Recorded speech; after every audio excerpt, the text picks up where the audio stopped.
lovely listeners. Here we are on the first eve of E3 2017, and I'm joined tonight by Marcus Stewart and Joseph. You know what? I don't think I've ever said your name out loud, Joe. Really? Good Lord, really? As long as we've known each other? Yeah, I don't think so. Wait, what do you? Oh, I was going to ask him, like, what do you think it is before he says it? So, I've had, and God, it seems like I have this discussion on every first episode of a podcast I am on. I've been told Dutch people, pronounce it nope, but I'm going to go with what my grandpappy taught me and just say noop. So Noop. Okay. So not Knoop. Because, like, nope, I like K-N-O-P, I think E is button in Dutch. Yeah. So I could have been, like, a really handsome name, Joseph Button, but instead I get the word that rhymes with poop. I like Joseph Knoop. It's a good name for, like, just denying people. Like, if you were just like this guy that just shuts you down. I could be one of those salty YouTube critics of just like Angry Joe. Exactly. This gets a definitive nope from me. Yep. Instead, you're almost as cute as a button. Yeah. But is one too. we are gathered here together today to talk about just kind of the first goings-on of what happened at E3 this year. And today, really, we just have EA, which... What are your initial impressions of EA's press conference? Because I'm not getting a whole ton of enthusiasm from a lot of people. For as horrifying as previous EA press conferences have been, like, 3 years ago was, like, a particularly sour one. I mean, this is a very, if we had to, like, do letter grades, it's a solid, like, C+, maybe, like, a B- because Star Wars. And I think, yeah, like, they did a modest job. That's, like, the kindest word I can put for it. Because even their Star Wars stuff, which we'll get into, felt like, okay, this isn't everything I want to see, or it isn't, how I would have necessarily wanted it framed for my maximum enjoyment and education of what this game will be. But they did at least devote some time to, like, interesting stuff, and of course 45 minutes to sports. But I feel like the sports stuff this year was at least kind of downsized a little bit. Like, there wasn't any Pele up there rambling for, like, 45 hours, or, like, any sort of special, any big sports star guest up there. They kind of just, at least for a lot of, especially, like, NBA Live, and, like, at least Madden had the story trailer, which is, like, okay, that's kind of interesting, because they've never done that, so I can kind of, like, tolerate that as a non-sports fan. But it didn't rub me the wrong way or, like, not to say rub me the wrong way, but it didn't bore me as much as they have with previous years. But I think EA in general has a tendency, like, I don't think I've ever been blown away by any of their press conferences ever. They're very much middle of the road a lot of times, and that kind of was the same here, though it was on the more upper tier, I guess, middle of the road. It was like, oh, okay, that was good, mainly because of what you said, Joe, Star Wars. Like, they knew what their big gun was and spent a majority of their conference focused on that. Their Death Star, if you may, yes. Exactly. Like, they were like, okay, instead of the 45 minutes of Pele, here's a half hour of Star Wars Battlefront. Oh, Pele. And, though, I have to say that I'm also not a sports person. But the sports games that they showed off, their Madden, their FIFA, their NBA Live, they all looked way more interesting to me as someone from the outside looking into that genre than I've experienced in past years. That's the strangest thing about this, like, round of sports demos and or trailers is, like, usually people like us, the industry creeps, and the folks who like the just more labyrinthian artistic side of video games, is we're like, oh, okay, we'll tune out. Here's a Call of Duty trailer. Here's a FIFA trailer. Let's let them show off every blade of grass. We'll get onto what we want later. But, like, yeah, just the fact of, I guess if we wanted to get it out of the way, like, yeah, just FIFA, Madden, for example. Just they're adding their story mode to that game now, as opposed to just NBA or FIFA, and I dig it because they're putting in a mode that like at least I could entertain the thought of enjoying, and they have a actor, Mahershala Ali from Luke Cage and Moonlight in there, so I'm like, all right, cool. At least they're not like throwing together Unity assets and calling it a day and saying like here's the Tony Hawk Underground of EA sports game stories. It actually looks like they might have something interesting to say, or at least an interesting story to tell.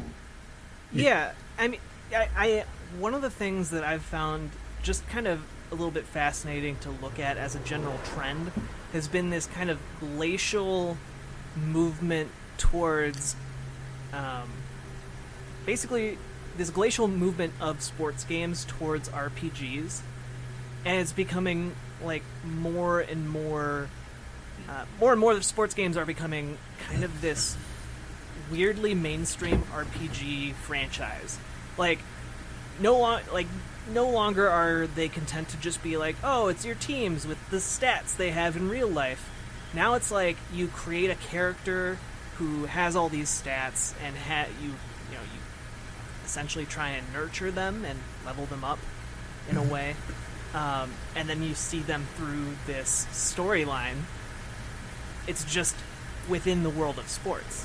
You know what it reminds me of, actually, is kind of what wrestling games have done forever in their kind of create a character mode and their career modes, where like you create your own superstar and you give them their own stats, and then you take them through a story, and like wrestling matches make them as strong, as powerful as you want them to be by winning and stuff like that. And it seems like they're kind of incorporating that kind of stuff into sports games. But at least for me, the reason I don't I respect sports games, but the reason I don't get into them is because I don't watch sports in real life. So I don't even know how a lot of the rules work, so I just can't get into it. But I do enjoy sports-based dramas and movies and stuff. So like them gravitating towards like, hey, we have a story mode, like that makes me want to play. And it seems like they've been trying to make a play to try to capture a broader audience. Like those games sell well because sports is super popular, but it seems like they're not content with just that. Like we want like someone like me, and it's like, hey, you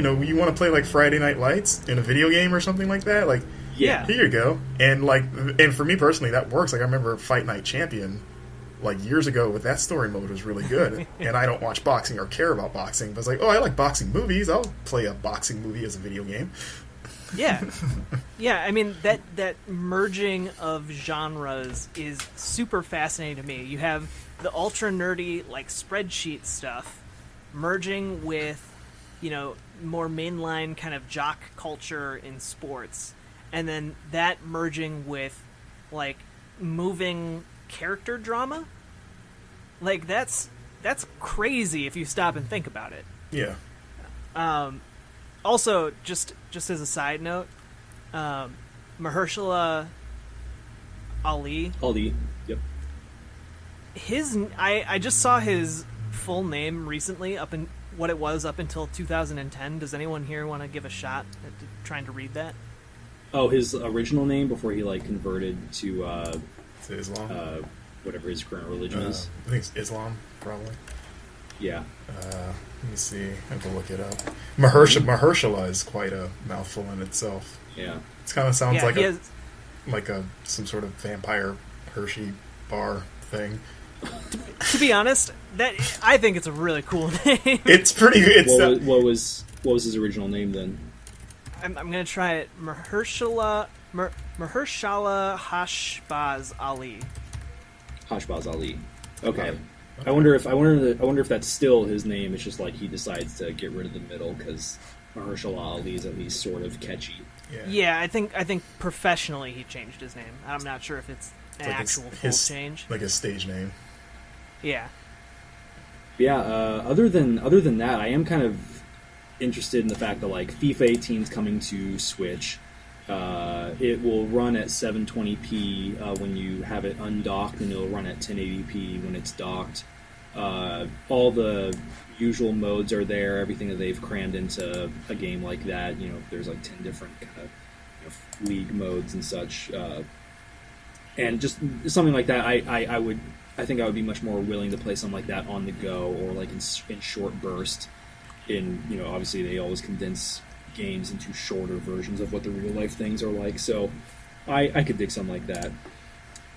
But yeah, there's so much more to talk about than sports stuff too. Yeah, just real quick on that note, it was interesting to me that, as far as I can tell, that was pretty much the only time that the Nintendo Switch got mentioned during the EA Fair, conference. yeah. Is that right?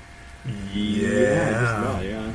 I mean, like, part of what's been interesting about the Nintendo Switch's rollout has been, is Nintendo finally going to get its third-party support? And I think this might even be less of a showing of support than I saw when the Wii U rolled out. Yeah, maybe. Which is kind of crazy considering the Switch is in a better position than the Wii U. Like, it's an actual in-demand console. Yeah, and it's maybe it'll take them a few years to catch up, but it is that weird barrier of like your game has to be something that ostensibly can be played at home and on the go. Yeah. Otherwise, why would anyone buy the Switch version when the PlayStation version is right there? Yeah, I mean, it seems crazy that Madden is. I mean, considering how popular Madden is, the idea of like, hey, you can take Madden with you, that sounds kind of irresistible if you're a big Madden fan. Like, I don't know, at least to me. But yeah, Jack, what do you want to do next? I think we've got still like, Marcus, I think you wrote up the piece on Brothers A Tale, or the developer of Brothers A Tale of Two Sons revealed their new game. Yeah, Hazelight. I was like, is it Hazelight or Hazellight? No one say it's Hazelite. Hazelite. Hazelite. Yeah, the creative director from that. That I guess Starbreeze did Brothers Tale of Two Sons, which was one of my favorite indie games of the last generation. Really emotional game, and it's kind of funny that this new game it's similar in the premise of like it's these cooperative focused game, but unlike Brothers, which was two characters, but it was only a single player game and you controlled both characters. This one's going the full on like, hey, this is multiplayer, but very, very heavy emphasis. Like, it's just strictly a multiplayer game. Like, and also how he was insisting on couch co-op as the ideal way to play this. And just so for people who haven't seen the trailer or whatever, like, how would you describe the game itself? So basically, you play as these two inmates who Vincent and Leo, I believe the other one was named. Yep. And they are both in prison. They don't know each other prior to being incarcerated, but along the way they meet up, and they don't like each other because everyone in prison hates each other.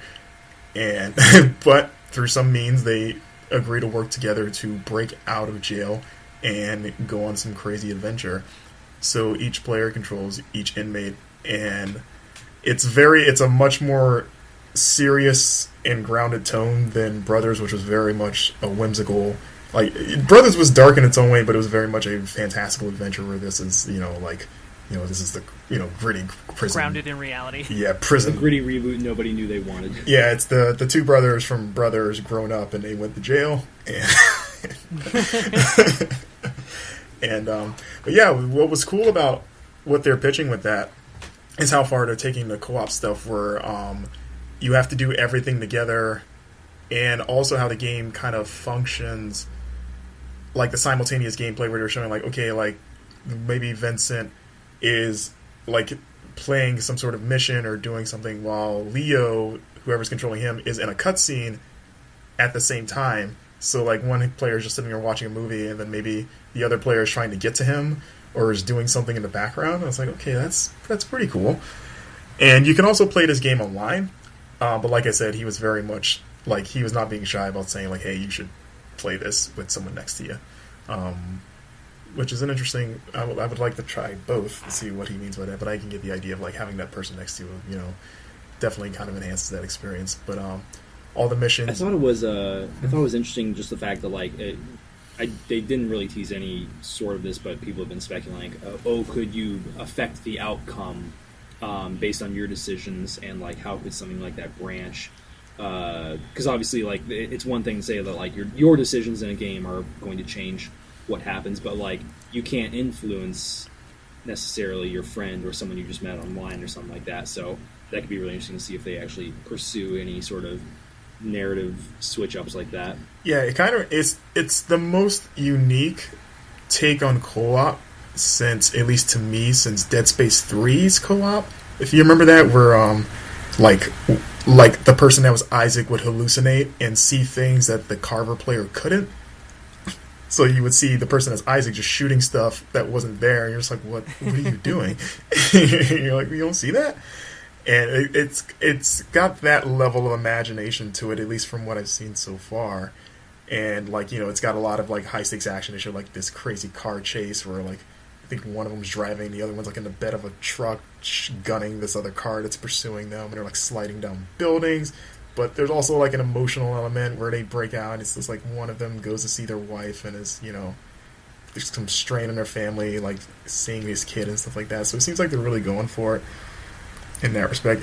It was definitely, to me, I think even more so than, we'll talk about it later, than Anthem, kind of my favorite reveal of the event.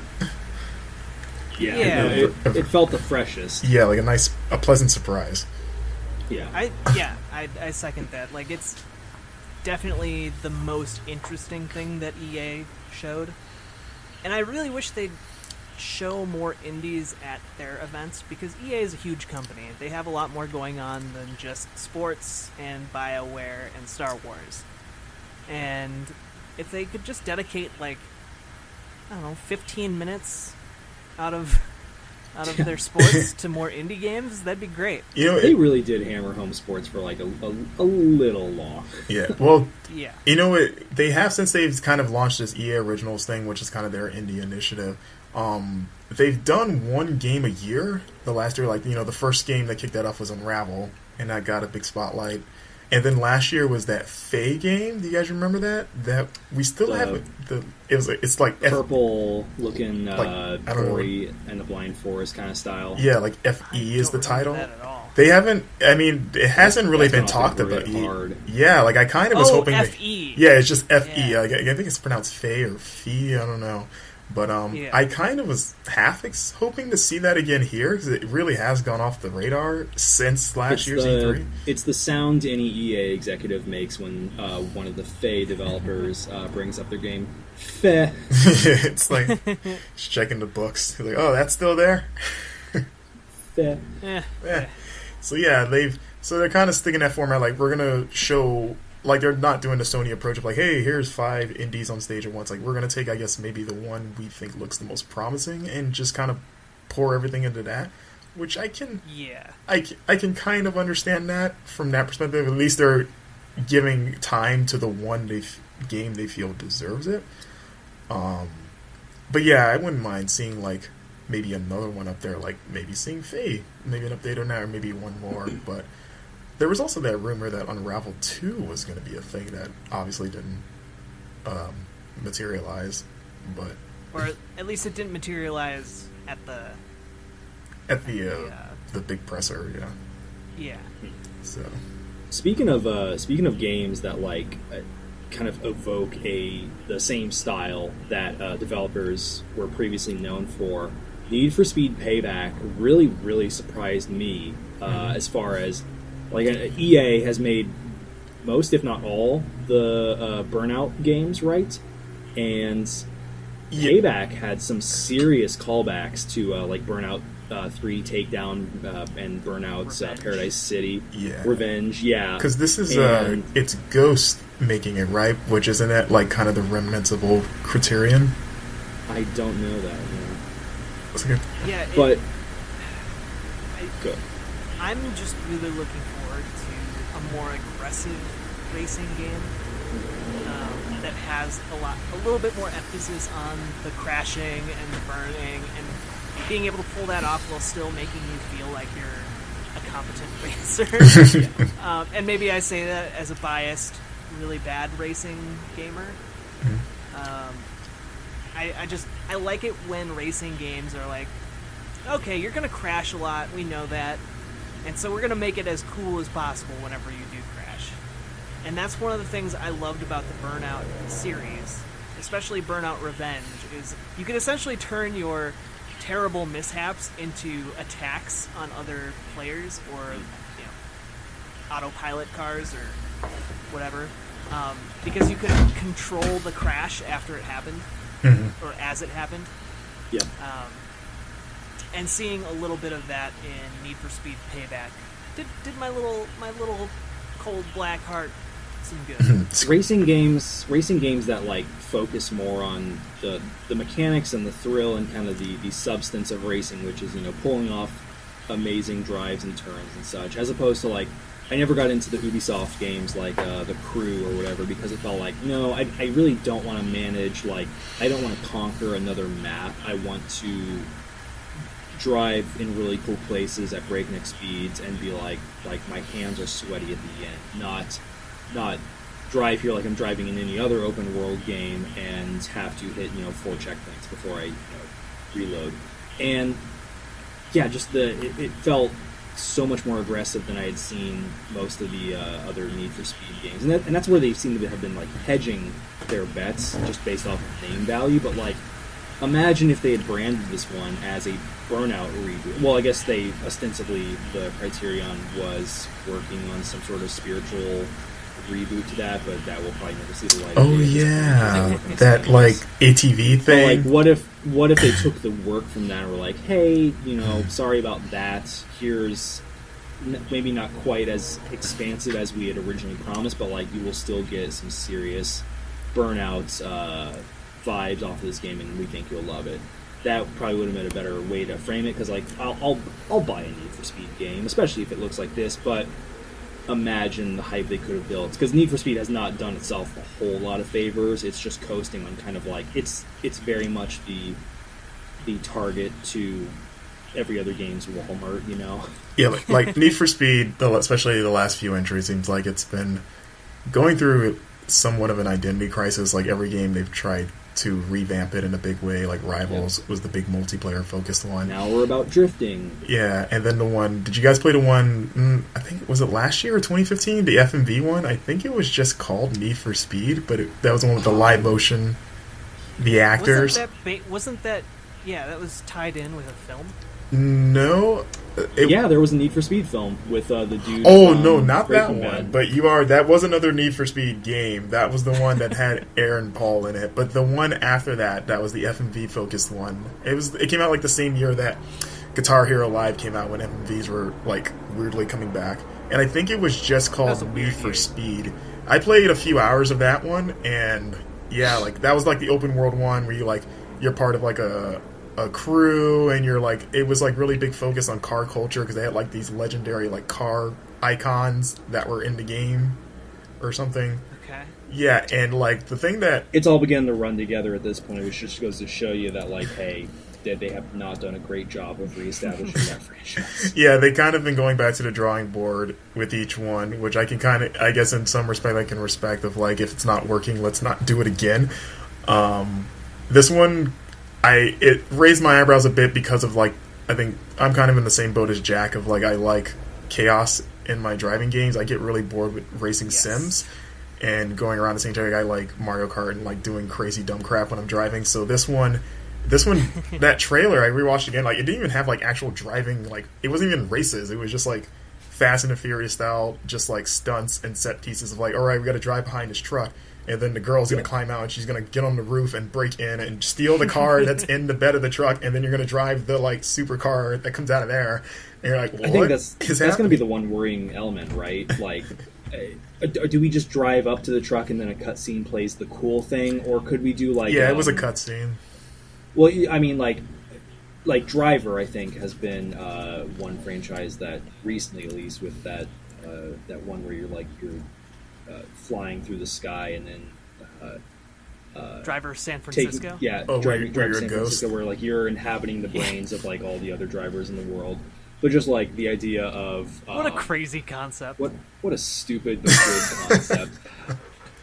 Just I don't even know what my original point was, but like not taking itself too seriously. Like I don't think it's jumped the shark to that degree yet, but it's definitely like it feels like, yeah, Fast and the Furious, like how that series has gotten progressively more ridiculous.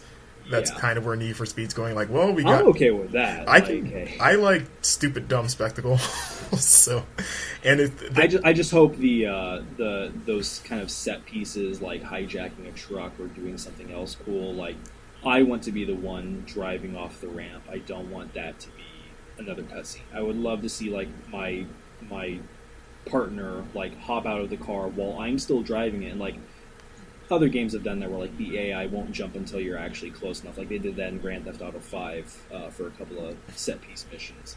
And yeah, as long as they like keep the idea of like this is a game, it should be me living out this fantasy, not me watching this fantasy. I think they'll do much better. Yeah, one thing that has not changed though is that the characters and the dialogue is still as just cheesy and dumb as ever. Real quick, we should talk about Battlefield 1 before we launch into I guess the Anthem, Battlefield 1, and then we can talk all Star Battlefront. Wars.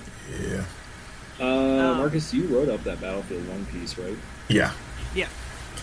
So that's the first really major update that game's gotten since it launched last year. In the name Bazaar, which is supposed to take place on the Eastern Front. And they said it was winter. I don't know if they made all the maps are set in winter. I doubt that, but I guess at least more than one will be. But yeah, it's coming with. It's Russia. There's 3 days of that out of the year that aren't. That is also true.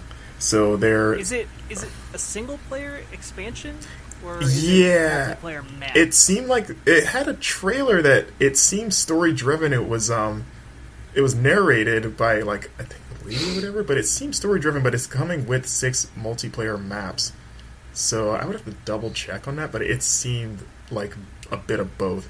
But yeah, it comes with the new maps, a new army, the Russian army, as well as the Women's Battalion of Death, which I had to look up. I'd never heard of, but apparently was some very iconic squadron of women in World War One that apparently kicked a lot of ass. All your lady agendas getting into our video games. Yeah, right. It's God. Chick's Fist. Yeah. Didn't Wonder Woman just come out? That's a great movie, by the way. Yeah, I don't know whether to be excited about that or not. Did you like Battlefield 1? I liked Battlefield 1, but it felt like I was playing through a series of demos that should have been stretched out into longer games. Like, especially that last segment of Battlefield 1 where you're basically palling around with Lawrence of Arabia. Mm-hmm. There's just... It was very short vignettes, and they were good, but I wanted more of them. And so I'm wondering if this expansion will just be that another additional short vignette with multiplayer maps, and like the real expansion of the game is in the multiplayer rather than in the actual single player experience.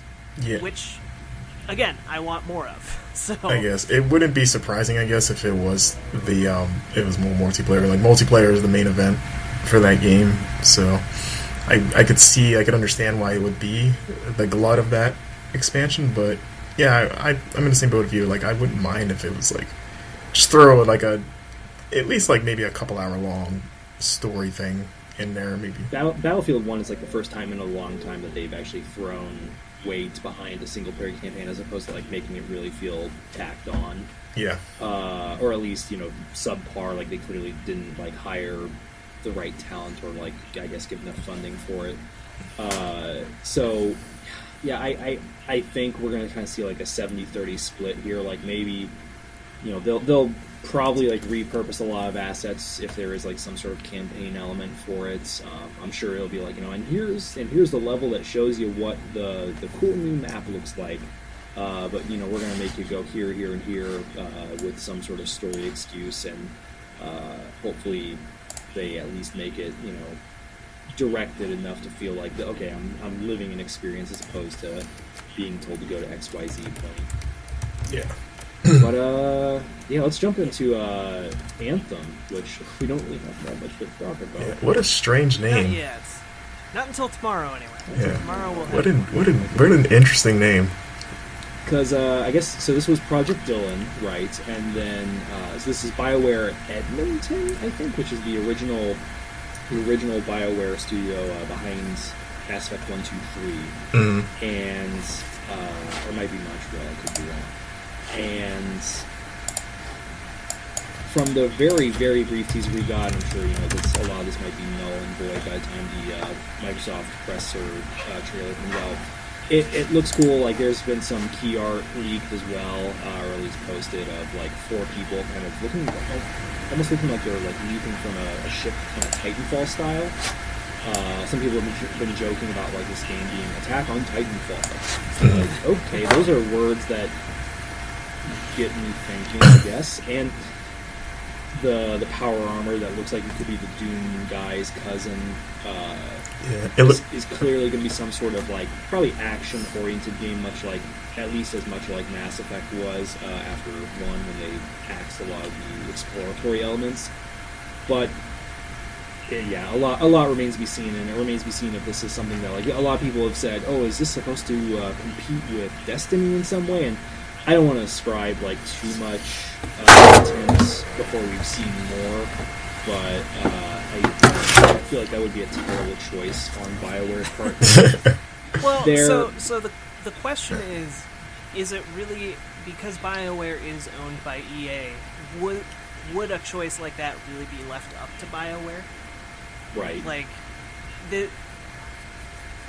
I understand why people are drawing the comparisons between Anthem and Destiny, because it seems from this teaser, at any rate, that there are a lot of similarities. You got the human race on the edge of some kind of apocalypse that is protected by, one great wall, and then it appears that there are these soldiers or warriors of different types, and again, they kind of look like your typical mage, gunner, heavy kind of ensemble, and they appear to be either recovering from grievous injuries or trauma and making their way to a base where they all meet up and get ready to kill more things. There just seems to be trying some very vague parallels, but there are a lot of very vague parallels that kind of point towards some sort of competitor to Destiny. Yeah. At the same time, and I was gonna say, that they have that's fine. At least BioWare, they have some potential in that they're building off a very strong RPG foundation with Dragon Age and Mass Effect. So if they could lean into that more so than Destiny and The Division have, because they know how to do it. Like, can you imagine a good Destiny with some really strong Mass Effect style, choices or progression? Or in the sense of saying Destiny was supposed to be, here's this amazing shooter, and it is a very mechanically sound, perfect almost shooter, but narratively and structure-wise and design-wise, it is very lacking. That's something that, BioWare could do in spades. Maybe not nail the shooting, because Mass Effect's shooting never felt quite unique or great enough. Like, they made some strides with Mass Effect 3, and Andromeda's fairly solid in terms of giving you customization options. But I would have much preferred Destiny have a better story structure to it, and let the gunplay fall a little by the wayside than what we got with there. So, I mean, if we're speculating competitors, if they can make that case for themselves, I'm in.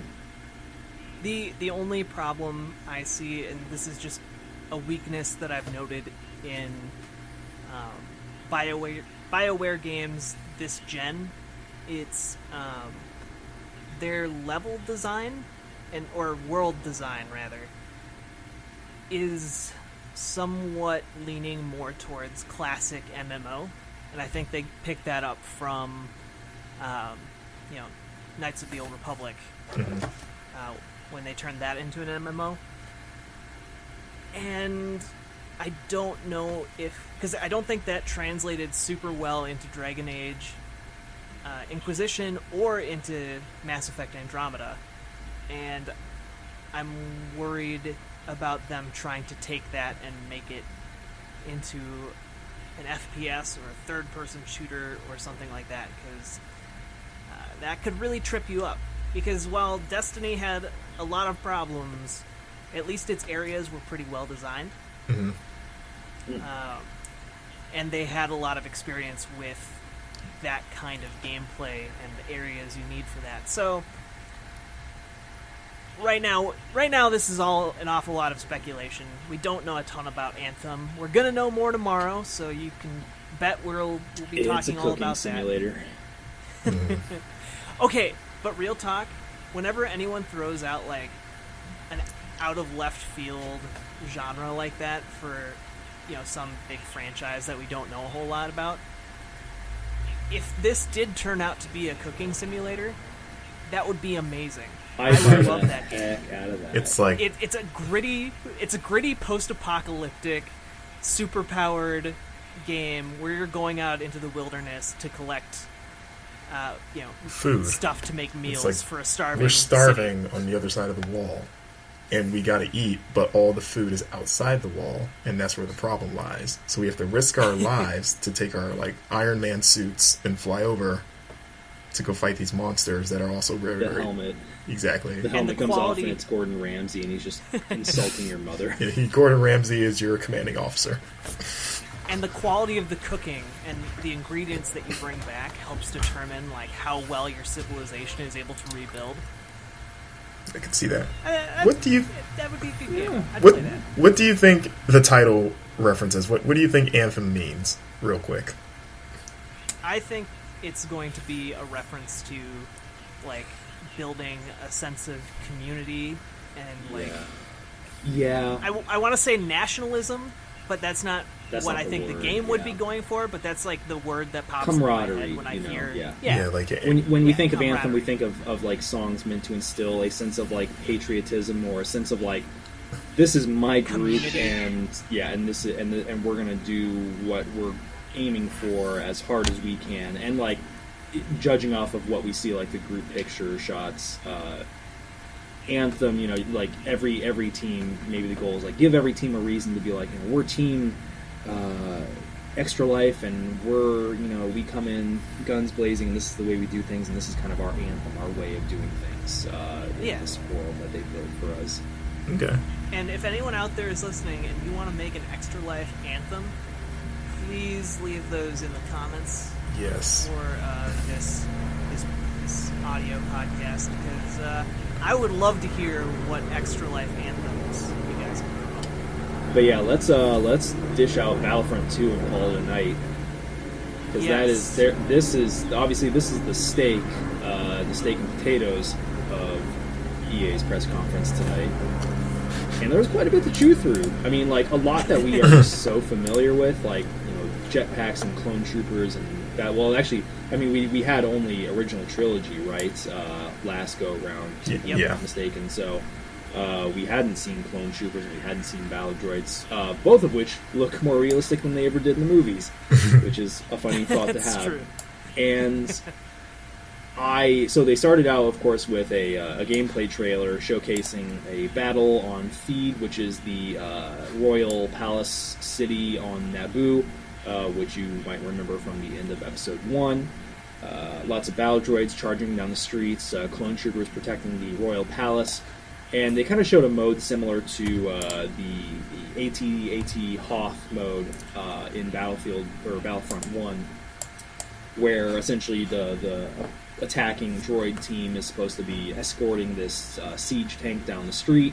It's a big, wide open expanse with lots of corridors on either the left or right side for, you know, more cover. And once you actually get down the street to the palace, the walls come tumbling down, and you're supposed to, you know, hop into these much narrower, much tighter corridors and take the royal throne room. Which looked pretty interesting. A few new vehicles, like the typical Vulture droid starfighters. They had AT-RTs, which are like the prototypes of chicken walkers, meant only for like one man at a time. You're kind of left exposed, but you have like really solid firepower. The smaller tanks that you see fighting the Gungans in Episode 1.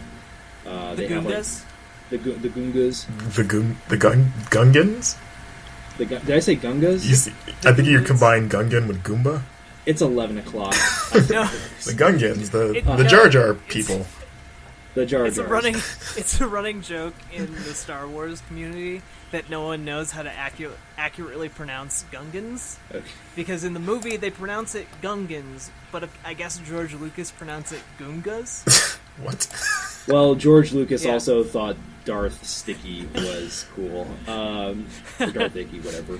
But and the tanks have like a really cool siege mode where they go immobile and they're like locked in place, but they deal out like a crap ton of damage if they connect with anything.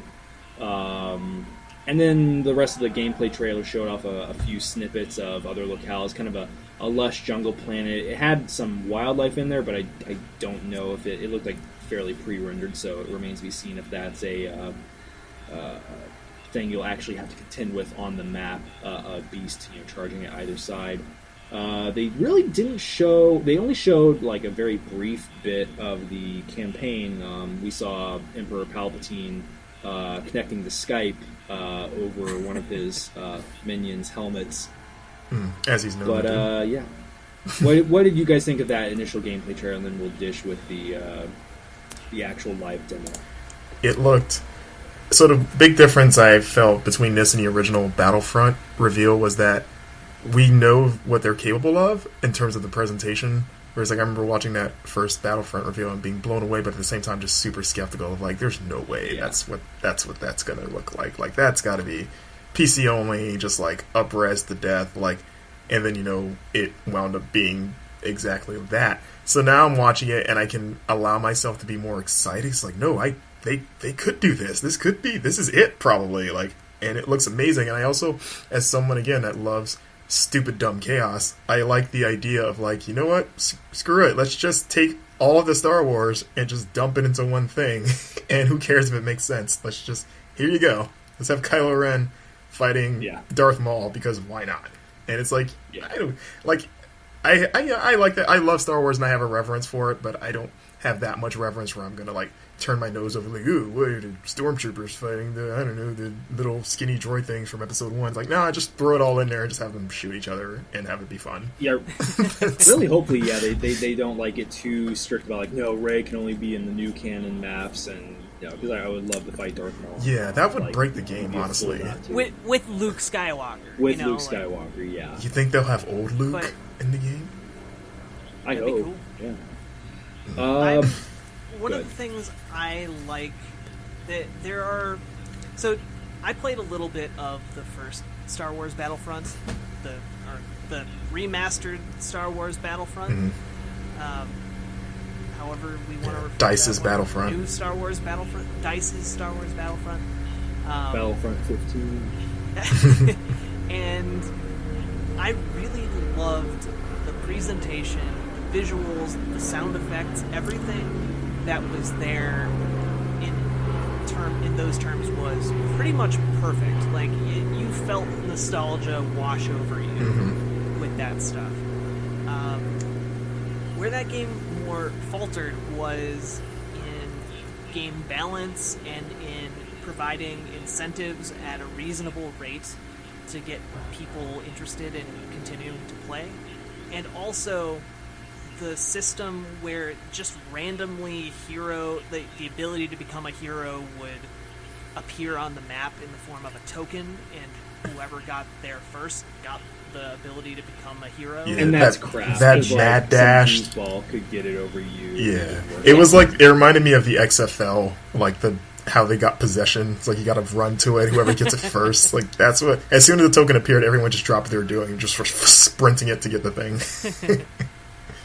And so I like that Star Wars Battlefront II seems to be trying to address a lot of those underlying problems that led to the first Star Wars Battlefront being kind of lackadaisical, despite like anyone who played that game for like the first 10 hours would have a blast, and then after that it just kind of fell off for a lot of people.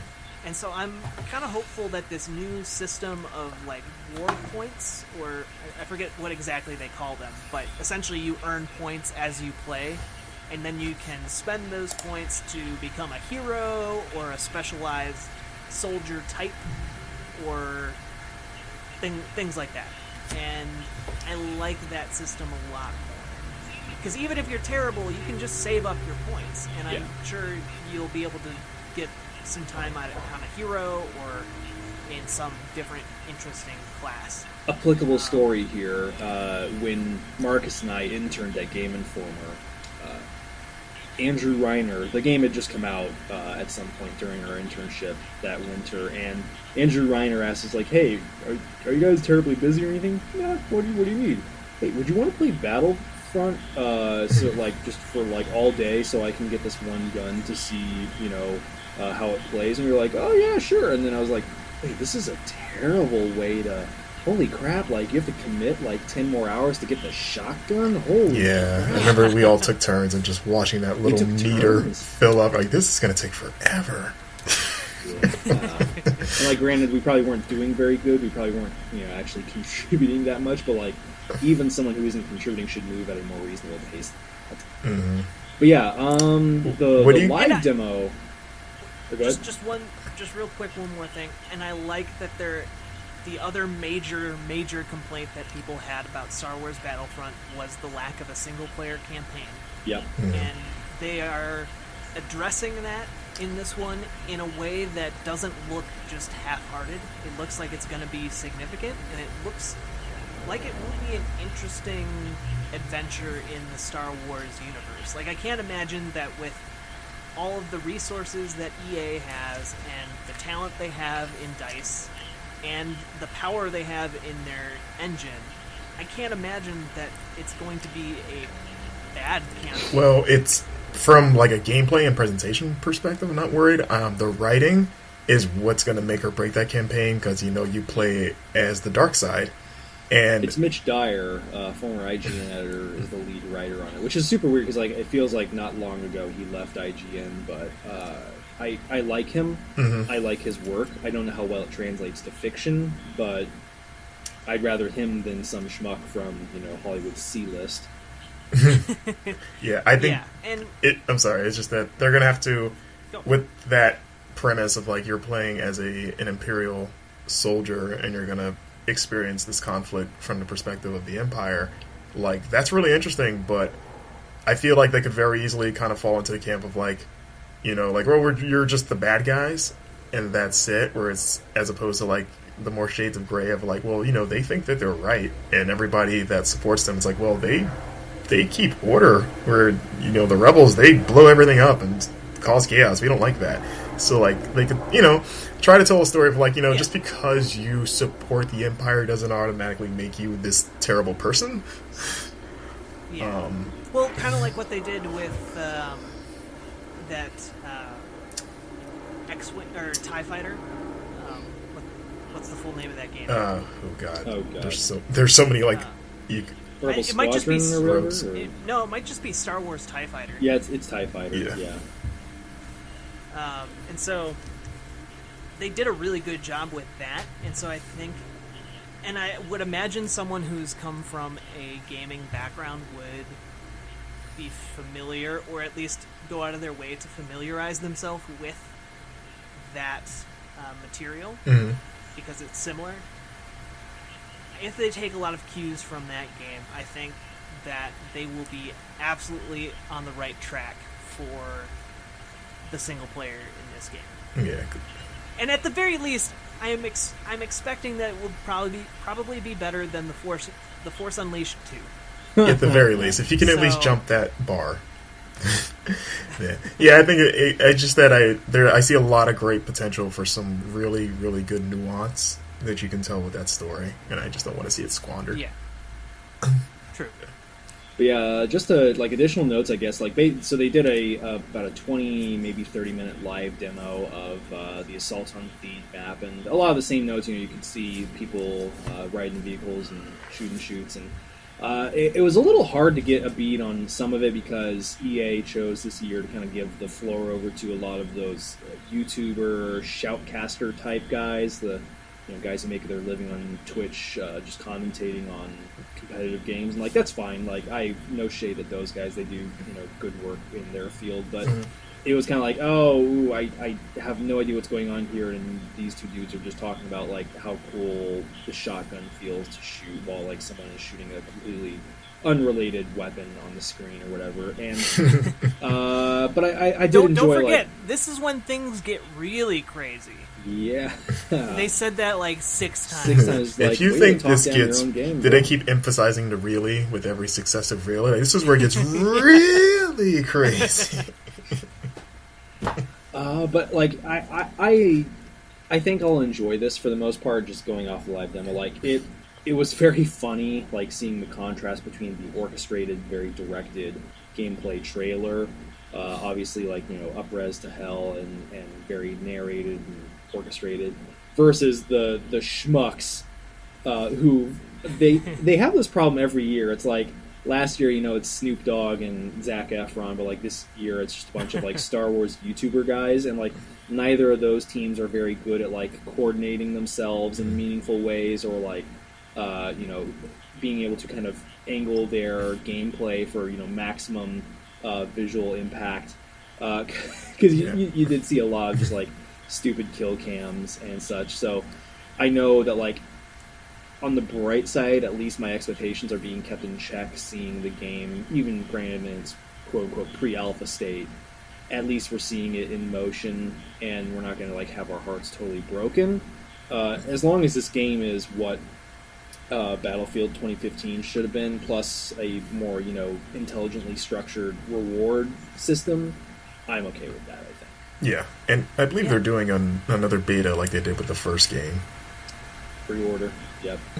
So they could pre-order, I think. Right. Also, apparently, you get a ticket, or you get a copy of The Last Jedi if you buy this game, pre-order. Okay. They had some sort of deal where they're and you get Last Jedi, and I was like, wait, what? I didn't really catch all of it. It's a movie ticket and not Last Jedi content for the game? I think it's a digital copy of whenever the movie comes out. Yeah, you gotta imagine they'll be Which doing. Could probably be a year from now, but who knows? Yeah, you gotta imagine they'll be doing that though, right? Last Jedi DLC. Oh, that's what they did with the last one, so I imagine they're going to do that again. The last DLC. Yeah. Also, just a quick shout out. I don't usually shout out to the presenters at these things, but the fashion on that lady who presented a lot of Star Wars Battlefront II was so on point. Was that the lady that was dressed up like the character? She kicked everything the off. main character in that campaign. Yeah. She's a solid. Yeah, she looks like she's a very solid, talented person, and more power to her and people like her if they want to put people up like that on the stage. I'm just saying, she walked in and commanded that stage. She was everybody shut the hell up. She wasn't a Aisha Tyler, but she was certainly her own person. She was authoritative Aisha Tyler. Yeah. Which I appreciated, because I can't stand Aisha Tyler. Really? Yeah, she always bugs me. She has her moments. I can generally compare it to a lot of hosts. She's one of the better ones, but she has also had her moments of just oh dear. I mean, she's no Mr. Caffeine. But come on. Oh god, Mr. Caffeine deserves his own hallway. Or the Woo lady from last year's Sony. Whoa! Elder Scrolls. Woo! But yeah, I think that's basically EA. A very aggressive B-, I say. Before we close out, do you guys want to make any predictions on what we're going to see tomorrow? For Microsoft and Bethesda? For Microsoft, we know we're seeing the extended prediction. Anthem trailer. Well, prediction-wise, I'd say I doubt we see a Halo. I really genuinely doubt we see a Halo. Cause, in any form? Not even a brief CG teaser? Maybe a CG or a title? I don't know. I'm so very not tapped into what Microsoft is pushing anymore, because they don't seem to push a lot of exclusive content, or at least content that like clearly I want to play this on the Xbox. I would hope that if they want to rectify their mistakes of the past, I want to see new IP. If they do that, win, total win. Okay. So are we doing one prediction per conference? If you want. Okay. Just one prediction minimum. Okay, so for Bethesda, I mean, this probably isn't a huge, long shot, but I expect to see a new Wolfenstein at the show. Yeah. I think it's about that time. I was actually the new Colossus. Yeah, I was actually half expecting it last year, and that didn't happen, obviously. So I think this is the year Wolfenstein get another one of those. And as for Microsoft, I mean, Scorpio is going to be kind of the centerpiece for that event. I think this is the year that Crackdown kind of gets its big return, like its big coming out party, Maybe, yeah. especially with Scorpio because of the tech. Because remember when that game was first announced, they were really pushing like the power of the cloud, and look how this building falls over. And with this console that's like, hey, it's the most powerful console ever. What better game to kind of showcase the power of the cloud than like, hey, here's Crackdown, it's back, and here's when it's coming out, and So I think Crackdown 3 finally gets its, big return. Okay. Bethesda, I do genuinely hope we see new Colossus. That would be my prediction, but if I had to supplement another one, I'd say we're for sure not. You know what? Maybe this is the year we get a Skyrim teaser, Skyrim's not coming for another 2 or 3 years, but Elder Scrolls they've 6. got their Fallout out of the way. Or sorry, I mean Elder Scrolls Dirt. Okay. It's so weird that how Skyrim kind of became the default title for that series, though, right? Yeah. Well, I guess Oblivion kind of was too before that. Yeah. I maybe a very brief CG teaser to kind of be and it's set back in Daggerfall this time, or it's just give us a locale and a vibe and probably not a release date, but just hey, this is a thing. This is number 6.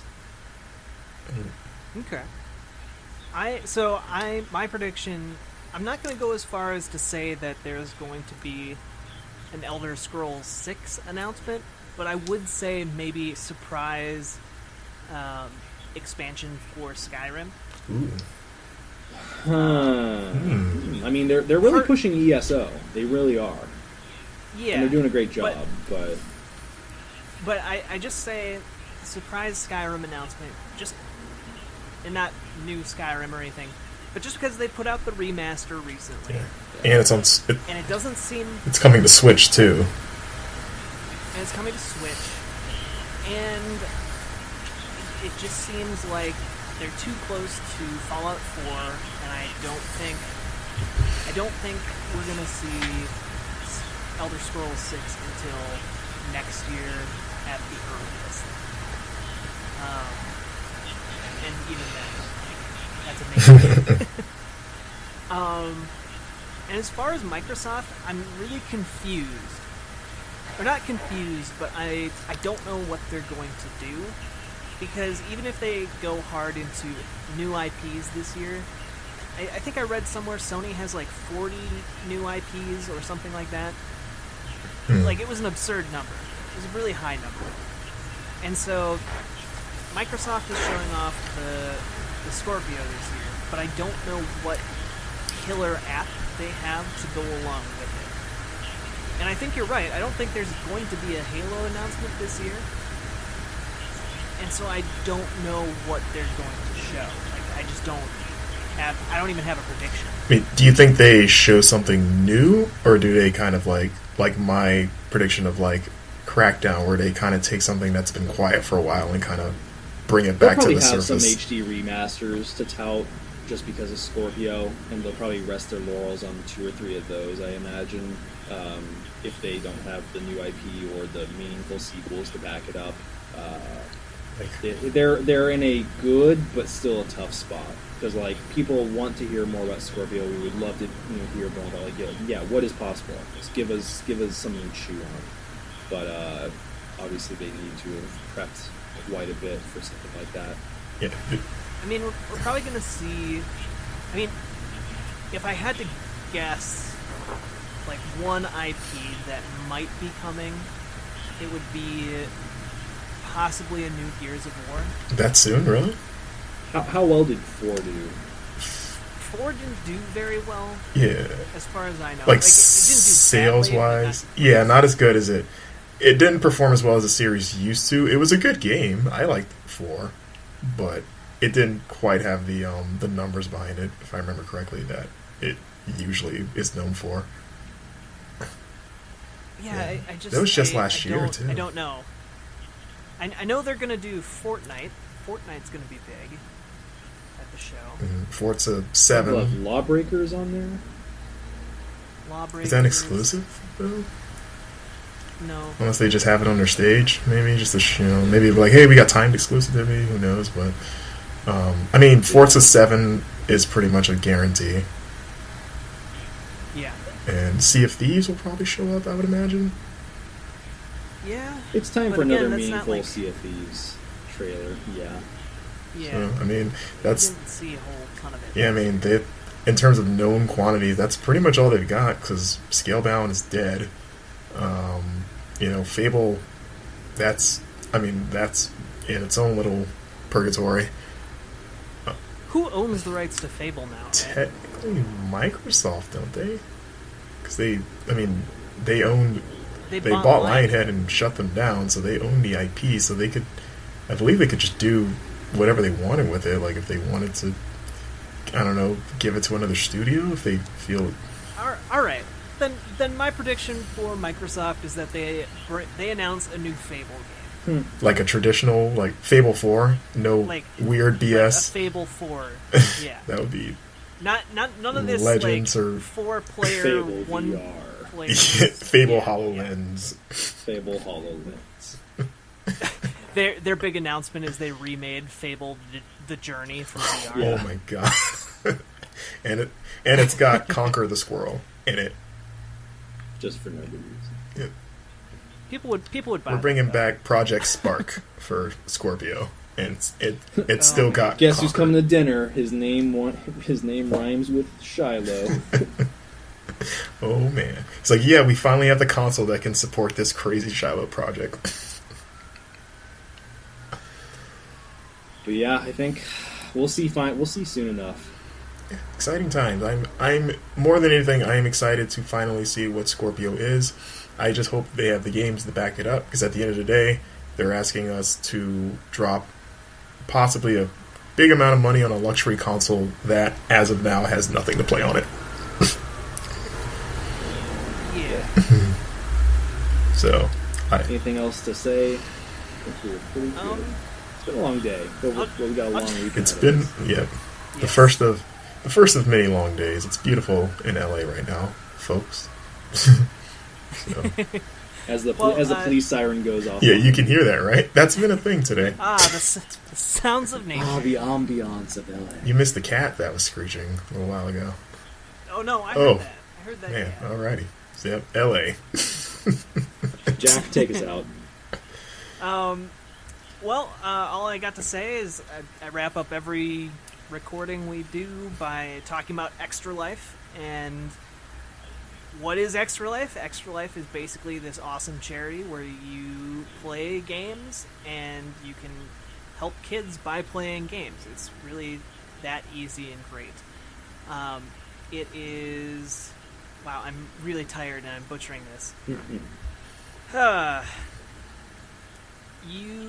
Each person who signs up can choose which Children's Miracle Network hospital they want to support, and 100% of everything that person raises goes directly to the hospital they choose to support. 100% of it goes directly to helping kids. It's really fantastic. You can learn more over on extra-life.org, and you can also head over to the community side of things at community.extra-life.org. And you can find a bunch of really awesome articles to tell you more about E3 or even other things beyond E3. We've been around for several years now, so several years worth of articles that you can read and peruse at your leisure.